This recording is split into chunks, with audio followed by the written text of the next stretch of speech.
Bonjour à toutes et à tous, j'espère que vous allez bien. On se retrouve pour le brief du lundi 9 septembre, il est 8h13. Aujourd'hui, on va parler donc des news économiques, du ratio long and short, du funding, open interest, des liquidations. On regardera ce que font les whales en finissant par l'analyse technique de Bitcoin.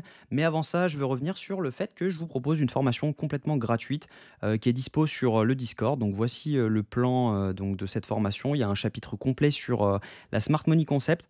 Donc n'hésitez pas à la demander, elle est 100% gratuite. La seule chose que je demande, c'est de passer en contrepartie par mes liens d'affiliation. Donc en fait, c'est vraiment gratuit pour vous. C'est la seule chose que je demande. Donc voilà. Au niveau de ce qui s'est passé hier, on a eu le fameux rect que j'attendais sur donc ces liquidations. On avait pas mal de gens à venir chercher juste sous cette zone. On avait également l'order block H1 à venir prendre, comme vous le voyez juste ici. On avait cet order block là à prendre. Donc c'est ce qu'on est venu faire. Il y avait une entrée parfaite à prendre. J'étais hors des charts ce week-end, enfin j'ai simplement regardé, j'ai pas tradé ce week-end, mais ce trade était juste parfait. Clairement, c'était assez évident de venir rebond là-dedans, étant donné que les liquidations se finissaient ici.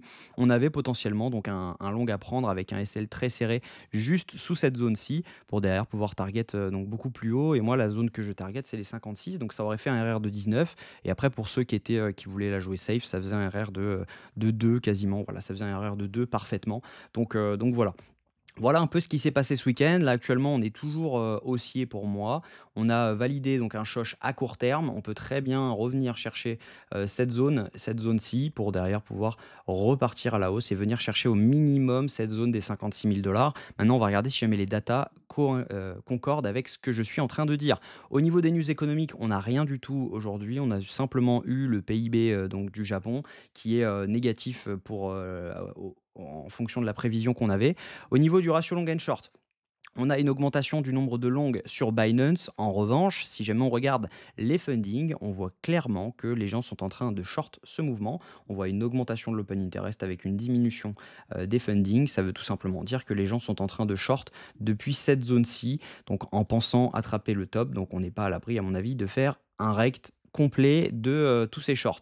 On n'a pas énormément de longues qui sont rentrées, peut-être ici, voilà, ici on a un peu de longues, étant donné qu'on voit les funding et open interest monter. Mais derrière, on voit que, bah, il y a eu pas mal de fermetures parce que on a eu une baisse des funding avec une baisse de l'open interest. Donc ça veut dire que potentiellement tous les longs qui s'étaient ouverts ici se sont fermés ici, voire un petit peu plus avec les liquidations qu'on a eues sur les shorts.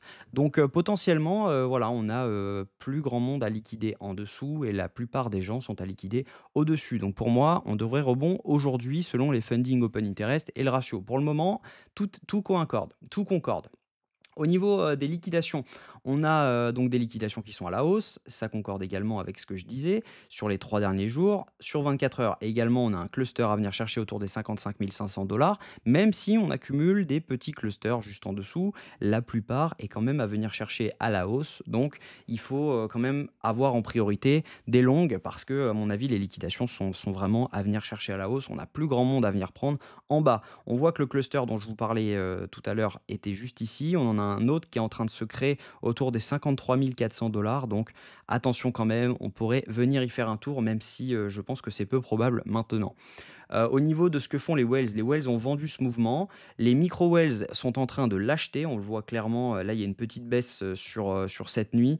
Mais voilà, on a clairement des whales qui sont en train des micro whales qui sont en train d'accumuler. Les retails sont sur une légère revente de ce mouvement-ci, on le voit. Donc potentiellement, ils imaginent que ici c'est un top et ils sont en train de le vendre et finalement, bah voilà, ils vont se faire short squeeze et ils vont racheter beaucoup plus haut, peut-être quand on sera juste là. Et derrière, voilà, on pourra potentiellement partir.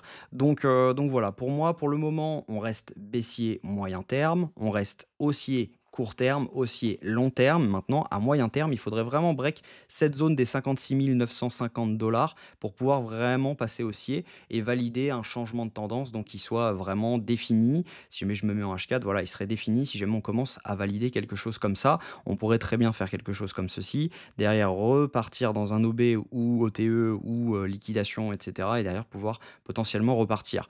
Pour moi, on n'est pas loin d'un bottom. Maintenant, il va falloir quand même que, ce bottom-ci s'ils tiennent le coup, parce que si jamais ils venaient à ne pas tenir, par contre, ce sera rendez-vous autour des 44 000 zone OTE de tout le mouvement haussier que nous avions eu. Donc, clairement, voilà, c'est pas impossible. Mais voilà, pour le moment, moi, je priorise clairement du long. Je préfère penser que le bottom des 52 540 va tenir parce que clairement, bah, de toute façon, on est aussi à très court terme.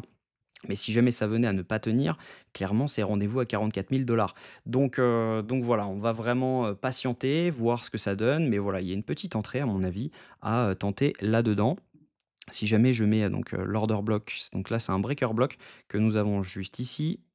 Hop, tac, on pourrait très bien rentrer là-dedans. Donc, soit pour ceux qui veulent une entrée safe, mettre un stop loss juste en dessous pour venir donc target les 56 000 ça donne un RR de 2,39. Soit pour les gourmands, derrière, on met donc son stop loss juste ici.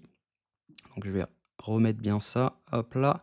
Donc, voilà, on pourrait aisément rentrer autour des 54 331 Je pense que je vais mettre un ordre pour un petit scalp et avec un SL à 54 150 pour derrière venir target les 56 000 Ça peut être un trade probable étant donné que vraiment les liquidations sont au nord. Donc potentiellement, on peut venir chercher cette zone. Donc voilà, je pense que je vais call les 2. Il y aura un trade safe sur lequel on est là-dessus et un deuxième trade un peu, déjeun sur lequel on est là-dessus et on est sur un RR potentiellement, de 9,46 donc plutôt pas mal. Je vais prendre les 2, je vais mettre 0,5 et 1 et puis on verra ça. Donc voilà, j'espère que cette vidéo vous a plu. Si c'est le cas, je vous invite à vous abonner, à liker cette vidéo et à commenter ce que vous en pensez parce que je suis curieux. Également, donnez-moi des cryptos que vous souhaiteriez que j'analyse parce que je vais ressortir une petite vidéo du top 10 des abonnés pour tout simplement les analyser techniquement et fondamentalement pour vous donner un avis. Je vous souhaite une bonne journée, on se retrouve demain à la même heure, prenez soin de vous.